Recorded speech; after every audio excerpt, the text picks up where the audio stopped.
You've probably been told the guillotine was a clean, humane way to execute people. Most history books and movies show victims lying calmly, waiting for the blade. But that is wrong. The truth is far darker. Most victims were not face up. They were forced face down. But the real reason is much more disturbing. The guillotine was not invented to be humane in the way people think. Its inventor, Dr. Joseph Ignace Guillotine, proposed it as a supposedly equal method of execution. He wanted a machine that would treat all social classes the same. Guillotine argued that a mechanical blade would make death more consistent. The French Revolution was a time of chaos. Thousands faced the guillotine in Paris alone. The speed and volume of executions were shocking. Witnesses reported horrific sounds and violent flinches.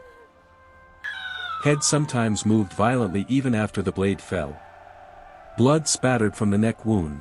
The efficiency for the executioner meant nothing for the victim. Most victims were placed face down on guillotine. Executioners quickly learned that face-down positioning made the process more efficient and terrifying. Victims could flail, twist, or pull back. The executioner risked a blade missing its mark. A face-down victim was restrained and less likely to struggle in dangerous ways. Efficiency mattered, especially during the height of the French Revolution when executions happened by the dozens every day. But there is a more disturbing reason beyond efficiency. The face-down position maximized fear. The victim could not see the blade above them. They did not know the exact moment death would come. This uncertainty increased panic. Victims often struggled violently, realizing only at the last second what was happening. Many screamed in terror, thrashing against the restraints. Historical observers described the platform as a scene of chaos, fear, and blood. The physical mechanics also dictated the choice. The guillotine's angled blade was designed to decapitate swiftly. Lying face down ensured that the neck and head met the blade at the correct angle. Misalignment could lead to a botched execution. Executioners cared deeply about avoiding mistakes. A single mistake meant they had to repeat the process, often in front of a horrified crowd. Victims lying face up were more likely to twist their necks, making the decapitation less precise. Face down was safer for the executioner, but far worse for the victim. The psychological impact was extreme. Witnesses described the terror in the final moments. The victim's body would tense, knowing something was coming, but unable to see it. There was no chance to plead or resist effectively. Unlike hanging or shooting, where the victim might anticipate the moment, the guillotine offered only sudden, unpredictable horror. The face-down position amplified helplessness and panic.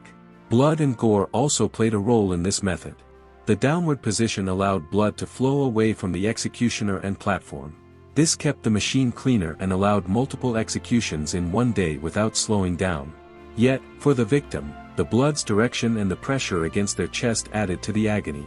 Struggling against restraints while chest and face pressed into the platform made the final moments even more suffocating and horrifying. There are eyewitness accounts that describe victims attempting to cry or scream but being unable to move freely.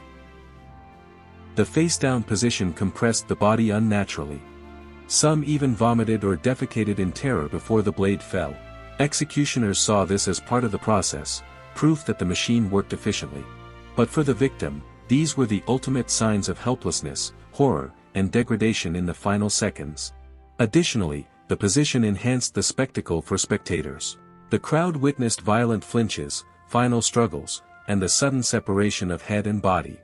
The unpredictability of the victim's movements made the event more shocking. Horror spread through the audience, reinforcing the power of the state and the terror of public executions. In comparison, face-up executions would allow victims to see the blade approaching.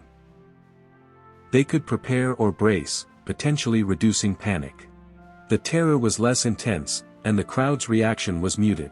The face-down method ensured maximum fear, both for the person dying and for those watching. In short, the belief that the guillotine was clean and humane is a myth. The machine was brutal, terrifying, and psychologically cruel. Forcing victims face down served multiple purposes: efficiency for the executioner, precision for the blade, and, most importantly, extreme horror for the victim and spectators. This was not a machine designed for mercy. It was a tool designed to control, intimidate, and shock. The real horror is not just in the decapitation itself. It is in the way the guillotine exploited human fear. Face-down executions were a calculated method of terror, and the details of this terror go far deeper than anyone expects. The guillotine was not just a machine of death. It was a machine of terror. The face-down position added layers of psychological horror. Victims could not see the blade above them. They did not know when it would fall. This uncertainty created extreme panic. Eyewitness accounts describe victims struggling violently in the final moments. Their bodies twisted against restraints. Their hands clawed at the platform. Some screamed. Others were silent, frozen in shock. The fear was immediate and overwhelming. Death was certain, yet the timing was unknown. That made every second unbearable. Spectators witnessed every detail. The crowd saw the flinches, the convulsions, and the sudden separation of head and body. These public executions were meant to shock. Fear was the message. Citizens learned quickly what happened when someone defied the state. The horror of the execution extended beyond the victim. It spread to anyone who watched. Face-down executions also affected the victim's body in grotesque ways. The chest pressed into the board. Breathing became difficult. Blood flowed rapidly from the neck, sometimes spilling onto the body. Victims could not control it. The struggle against restraints and the weight of their own body increased agony. Some witnesses wrote about involuntary reactions. Victims sometimes vomited. Others defecated or urinated in terror. These reactions were physical signs of extreme fear. Executioners treated them as proof that the process worked. But for the victim, these were moments of ultimate humiliation. The guillotine was full of horrors most people never hear about. Beyond the face-down executions, there are disturbing details that history books often skip. Not every execution was perfectly clean. There were cases where the blade did not sever the neck completely. The executioner had to push it down again. Some victims required multiple strikes to finish. These were public events.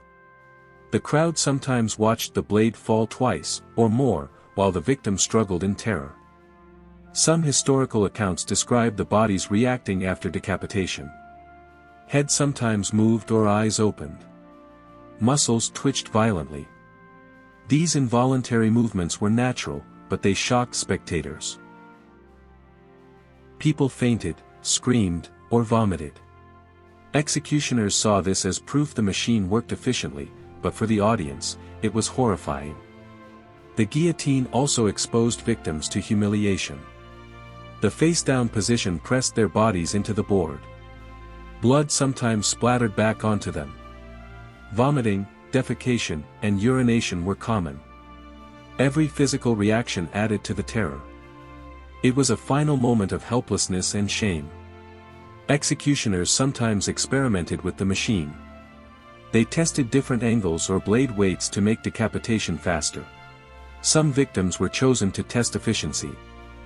The reasoning was cold: reduce errors, save time, and control the crowd. The victim's suffering was secondary. There are also shocking anecdotes about spectators. Children were brought to watch, learning fear early.